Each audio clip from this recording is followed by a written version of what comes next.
Welcome to Britain News. Today is July 6, 2025, and we bring you the latest on a story that could shape global diplomacy in the Middle East. There is both skepticism and cautious hope for an end to the Gaza war, just days before a critical meeting between former U.S. President Donald Trump and Israeli Prime Minister Benjamin Netanyahu. Let's break down what's happening. Donald Trump has stated that Israel has agreed to the terms of a 60-day ceasefire in Gaza. According to Trump, a deal is very close, but still hinges on Hamas's full cooperation. This announcement comes after nearly 2 years of devastating war that has claimed tens of thousands of Palestinian lives, with Israeli casualties and hostages still unresolved.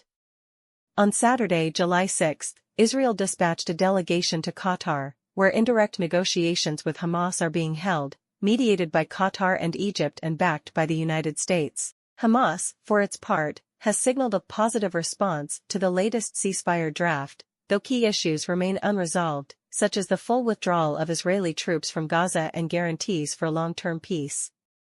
Despite the optimism, fighting has not stopped. Israeli airstrikes continued across central and southern Gaza on Saturday. Residential homes, aid distribution centers, and even refugee shelters have been hit, resulting in dozens of civilian deaths. According to local sources, over 300 Palestinians have been killed in the last 72 hours alone. Humanitarian conditions in Gaza are now catastrophic.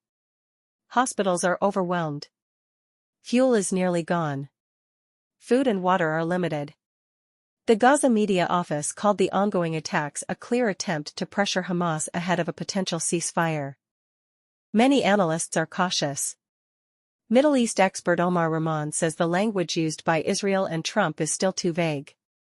He warns that Israel may pause but not fully end its military operations, especially in areas like Rafah where they claim Hamas command is still active.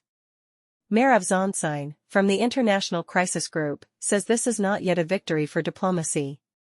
Instead, it may be a short-term tactical pause to serve political purposes, especially as elections loom in both the U.S. and Israel. For Donald Trump, this is about image. Securing a ceasefire and a hostage release before his high-profile meeting with Netanyahu would allow him to position himself as a peacemaker ahead of the U.S. election. Trump has already claimed credit for what he calls the deal of the decade, Part 2. For Netanyahu, the ceasefire may ease international pressure and allow him to reset politically. But there's a risk. His far-right coalition partners are already threatening to pull support if he agrees to any permanent halt to military operations or compromises with Hamas. So, what's next? Diplomatic teams are working through the weekend. The U.S., Qatar, and Egypt remain in close contact with both sides. If Hamas agrees to the updated terms, and Israel agrees to pause troop movements and airstrikes, a formal ceasefire could be declared as early as next week. But even then, the deeper issues remain. How will Gaza be governed after the war? What happens to the Israeli hostages still held by Hamas? And will any ceasefire last long enough to allow humanitarian aid to truly reach those in need? As always, we will keep you updated with verified news and detailed coverage right here.